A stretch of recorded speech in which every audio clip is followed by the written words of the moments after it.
मैं ऋषि आज के समाचारों के साथ सीएम श्री स्कूलों में इंटरफेस प्रक्रिया के तहत होगी शिक्षकों की नियुक्ति। शिक्षा निदेशालय ने 75 सीएम श्री स्कूलों में शिक्षकों के रिक्त पद भरने के लिए इंटरफेस प्रक्रिया का शेड्यूल जारी किया है। यह प्रक्रिया स्तर 2025-26 के लिए की जा रही है और इसमें दिल्ली सरकार के मौजूदा स्कूलों से इच्छुक शिक्षक स्थानांतरण लेकर आवेदन कर सकेंगे। फीस वापसी नियम का पालन न करने पर कॉलेजों की मान्यता रद्द होगी। यूजीसी छात्रों और अभिभावकों के लिए राहत की खबर। अगर कोई छात्र किसी भी कारण से दाखिला लेने के बाद कॉलेज छोड़ता है तो कॉलेज प्रबंधन को उसकी फीस वापस करनी अनिवार्य है। विश्वविद्यालय अनुदान आयोग यूजीसी ने सभी राज्यों के मुख्य सचिवों को पत्र लिखा है। पत्र में कहा कि कोई भी उच्च शिक्षण संस्थान किसी छात्र की फीस और उसके अकादमिक सर्टिफिकेट को नहीं रख सकता। नेक्स्ट अपडेट है कि सर्टिफिकेट डिप्लोमा और एडवांस डिप्लोमा के लिए 20 तक भरें फॉर्म। डीयू से उपलब्ध कराए गए लिंक के माध्यम से ऑनलाइन परीक्षा फॉर्म भर सकते हैं। दिल्ली विश्वविद्यालय की नवंबर-दिसंबर में होने वाली सर्टिफिकेट डिप्लोमा व एडवांस डिप्लोमा कोर्सेज की ऑड सेमेस्टर परीक्षाओं पहले, तीसरे व पाँचवें के लिए अब तक का परीक्षा फॉर्म नहीं भर पाए छात्रों के तहत राहत की खबर है। डीयू ने परीक्षा फॉर्म भरने की तिथि को आगे बढ़ा दिया है। अब छात्र 20 नवंबर शाम 5:30 बजे तक परीक्षा फॉर्म भर सकते हैं। डिप्लोमा का उच्च संस्करण नहीं, डिग्री दोनों अलग अलग योग्यताएं। सुप्रीम कोर्ट ने स्पष्ट कर दिया कि डिप्लोमा और डिग्री दो अलग अलग योग्यताएं हैं। डिग्री को डिप्लोमा को उच्च संस्करण नहीं माना जा सकता है।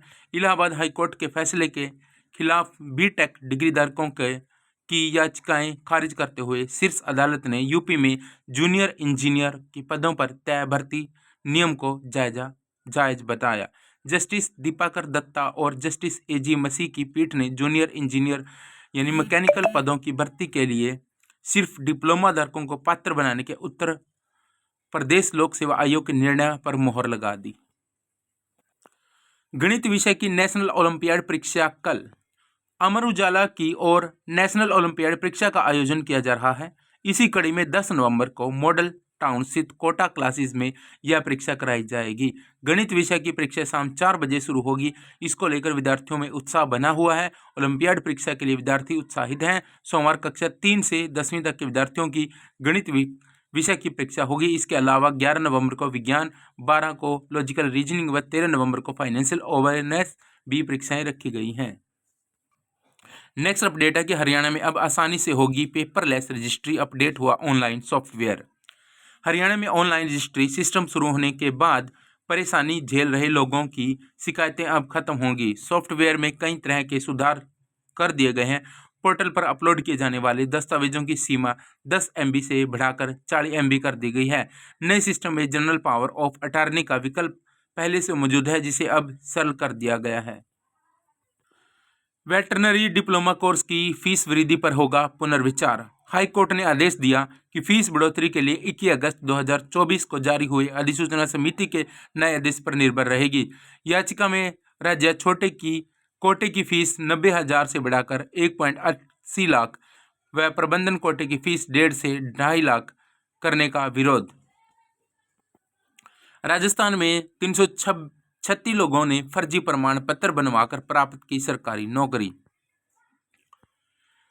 राजस्थान में सरकारी नौकरी पाने के लिए महिलाओं ने जहां फर्जी विधवा और तलाकशुदा होने के प्रमाण पत्र बनवाए, वहीं युवाओं से चिकित्सकों से मिलीभगत कर फर्जी दिव्यांग प्रमाण पत्र बनवा लिए। कई महिलाओं तो ऐसे भी हैं जिन्होंने बिना विवाह के ही खुद को विधवा बताकर फर्जी प्रमाण पत्र बना लिया। राज्य सरकार ने पिछले 5 साल में दिव्यांग, विधवा और तलाकशुदा कोटे में शामिल हुए सरकारी कर्मचारियों के दस्तावेजों की जांच शुरू की तो 5 विभाग में 336 सरकारी कर्मचारी ऐसे मिले हैं जिन्होंने फर्जी दिव्यांग प्रमाण पत्र बनवाकर सरकारी नौकरी हासिल की। सामाजिक न्याय और अधिकारिता विभाग वर्ष 2025-26 के लिए HC छात्रों हेतु मैट्रिकोत्तर छात्रवृत्ति योजना के अंतर्गत उच्चतर शैक्षिक अध्ययन हेतु अनुसूचित जाति वर्ग के छात्रों को छात्रवृत्तियां प्रदान करने की घोषणा करता है। पात्रता: माता पिता अभिभावक की वार्षिक आय 2.5 लाख रुपए से अधिक नहीं होनी चाहिए। मान्यता प्राप्त संस्थानों, विश्वविद्यालयों, महाविद्यालयों, विद्यालयों में पाठ्यक्रम का अध्ययन करने वाले छात्र। कार्यक्षेत्र क्या रहेगा?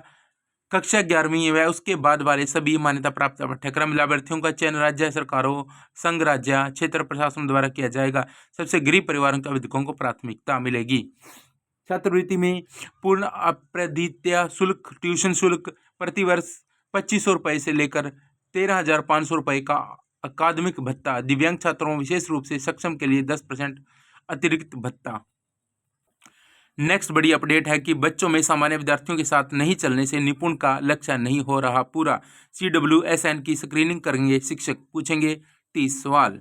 स्कूलों में पढ़ने वाले बच्चों में दैनिक पठन पाठन को लेकर कठिनाइयां होती हैं, जिस कारण वह अपने अन्य साथियों के साथ दैनिक शैक्षणिक कार्यक्रम के साथ नहीं चल पाते। वहीं शिक्षा में पाठ्यक्रम को पूरा करने के दबाव में ऐसे बच्चों को अनदेखा करके आगे बढ़ जाते हैं। ऐसे विद्यार्थियों अन्य साथियों में पिछड़ जाते हैं। शिक्षा विभाग द्वारा बाल विकास पर स्पेशल कार्यक्रम चलाकर चिल्ड्रन विद स्पेशल फीडबैक के विद्यार्थियों को सर्च किया जाएगा। एयरफोर्स अफसर बनने का मौका, 3 चरणों में होगा चयन। अंतिम ट्रेनिंग हैदराबाद में होगी। भारतीय वायुसेना IAF के एयरफोर्स कॉमन एडमिशन टेस्ट का शॉर्ट नोटिफिकेशन जारी किया गया। इस परीक्षा से पुरुष और महिलाएं फ्लाइंग और ग्राउंड ड्यूटी, टेक्निकल व नॉन टेक्निकल ब्रांच में ग्रुप A गजेटेड ऑफिसर के रूप में भर्ती को हो सकेगी। इसके लिए 10 नवंबर से शुरू होकर 9 दिसंबर 2025 तक स्वीकार किए जाएंगे सर्टिफिकेट। UPSC वैकल्पिक में राजनीतिक विज्ञान टॉप पसंद। संघ लोक सेवा आयोग UPSC सिविल सेवा परीक्षा 2026 का नोटिफिकेशन 14 जनवरी को जारी करेगा। प्रीलिम्स 24 मई को और मेंस 21 अगस्त से शुरू होगी। UPSC एक्सपर्ट सुमित शुक्ला के अनुसार तैयारी के इस दौर में वैकल्पिक विषय अहम भूमिका निभाता है। UPSC 2024 के नतीजों ने इसकी अहमियत एक बार फिर साबित की। इस बार एयर 1 शक्ति दुबे और एयर 2 हर्षिता गोयल ने पॉलिटिक्स साइंस एवं इंटरनेशनल रिलेशन PSIR चुना, जबकि एयर 3 डोंगरे अर्चित पराग ने फिलोसफी और एयर 4 शाह गार्गी चिराग व एयर 5 आकाश गर्ग ने सोशियोलॉजी को वैकल्पिक विषय बनाया। MDU में छात्र ही छात्रों को पढ़ा रहे। 5 साल में 71 शिक्षक हुए सेवानिवृत्त, अब तक भर्ती एक भी नहीं। 21 विभागों में प्रोफेसर के पद ही मंजूर नहीं। पिछले 5 साल में इतने शिक्षक हुए रिटायर। 2020 में 10, 2021 में 7, 2022 में 17, 2023 में 16, 2024 में 10, 2025 में 11, कुल 71। इसमें senior professor 16, professor 44, associate professor 6 और सहायक प्रोफेसर 5 शामिल हैं। 10वीं 12वीं के नतीजों के आधार पर स्कूलों की परफॉर्मेंस का बनेगी रिपोर्ट। CBSE ने स्कूली शिक्षा में जारी किया एकेडमिक परफॉर्मेंस रिपोर्ट।